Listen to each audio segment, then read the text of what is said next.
Hi, you know where I'm at today? I'm in downtown Coffeyville, Kansas, at the old Condon Bank. This is the story of what happened here on a crisp, cool morning as the autumn wind blew on October the 5th, 1892, a day that will live in infamy. The infamous Dalton Brothers gang rode into Coffeyville out of the blue. Bob Dalton planned the raid and said that we're going to rob two banks at once and outdo our cousins, the Jesse James gang, he said. It would be their last, for they'd go to Mexico after getting the money. For certainly it would be their last. Before the Daltons were outlaws, they were actually lawmen. Through a chain of unfortunate events, they became outlaws. They started in Silver City, New Mexico. Now, we're going inside the old Condon Bank. This is one of the banks the Daltons tried to rob. To my right was where the First National Bank was, but it got torn down many years ago. The two of the Dalton brothers, Bob and Emmett, went into the First National Bank, while Grant Dalton, Bill Powers, and Dick Rodwell went into the Condon Bank. The hitching posts on Union Street between the two banks were gone because of the road work, so the Dalton gang had to hitch their horses up in the alleyway behind the Condon Bank. Even though the Dalton brothers were wearing masks and fake beards, the townspeople still recognized them because they had lived in Coffeyville before. The bank manager said the safe is on a timer and won't open for a few more minutes. And Grant Dalton said, "Oh, we'll wait."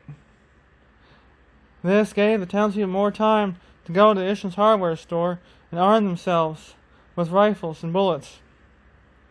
At the Condon Bank, the three outlaws took $1,500 in cash. Today, that'd be nearly $53,000. And ran down the alleyway towards the horses. The townspeople fought back. You can see that when this is the actual safe. The Daltons were originally from Missouri, and they robbed trains, banks, and stole horses and sold liquor to the Osage. The Dalton gang. Charles Brown and George Cubine died defending the town and the fall harvest money in the banks against the Daltons. Bob Dalton killed them right next to Ocean's hardware store and the First National Bank. Take a look what's in this cabinet here. This old pictures, the Dalton gang originals. The gun battle lasted 12 minutes. They went down the alley. Marshal Charles T. Conley was shot in the alley, but no one knows who killed him. And on the first weekend of October, they have a reenactment. And I have some pictures here of the reenactment, as you can see. Emmett Dalton was age 21 at the time of the Coffeyville raid that failed. The Dalton Museum another day. Another video.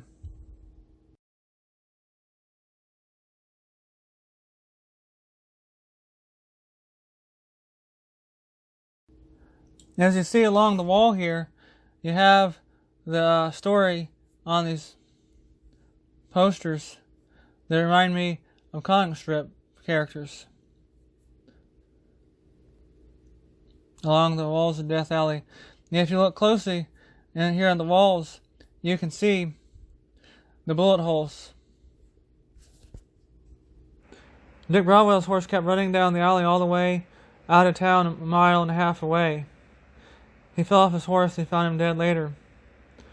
His horse kept running all the way to the Cherokee Strip, Indian Territory, Oklahoma. Afterward, Emmett Dalton pled guilty to second-degree murder charges and bank robbing and was sentenced to life in prison, but he was pardoned by the governor of Kansas 14 years later. Here in the alleyway, you can still see here by the jail and the other side with the hitching posts. Much has changed in the 133 years.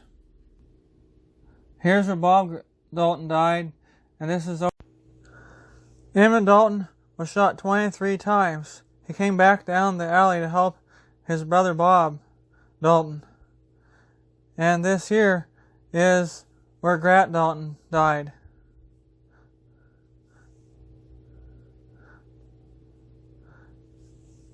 He had the money bags on his saddle. He could have ran down the alley some more, but he didn't. He came back to help his brothers. And rain of bullets shot him. As they say, crime doesn't pay. Emmett Dalton survived. The heroes of the story, remember Marshal Charles T. Conley, Charles Brown, Lucius Baldwin, and George Cubind.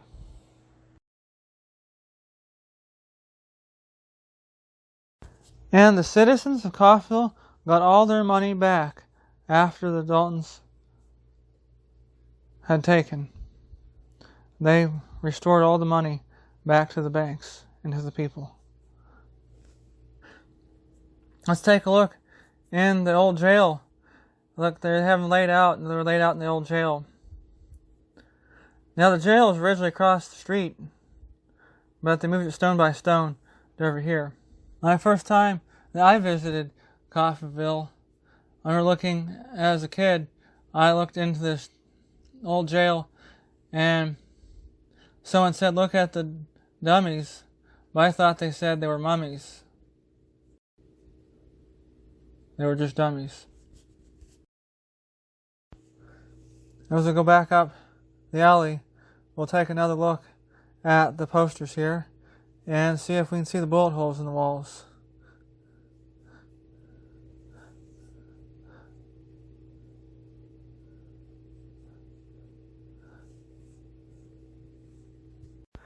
Had they not had to come down the alley, if the hitching posts had been in a Union Street between the two banks, and the 3-minute time delay at the Condon Bank, the outcome of the raid may have been different, and the Daltons may have gotten away.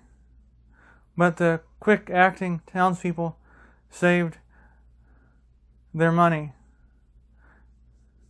and Bill Dalton restarted the Dalton gang and called it the Wild Bunch.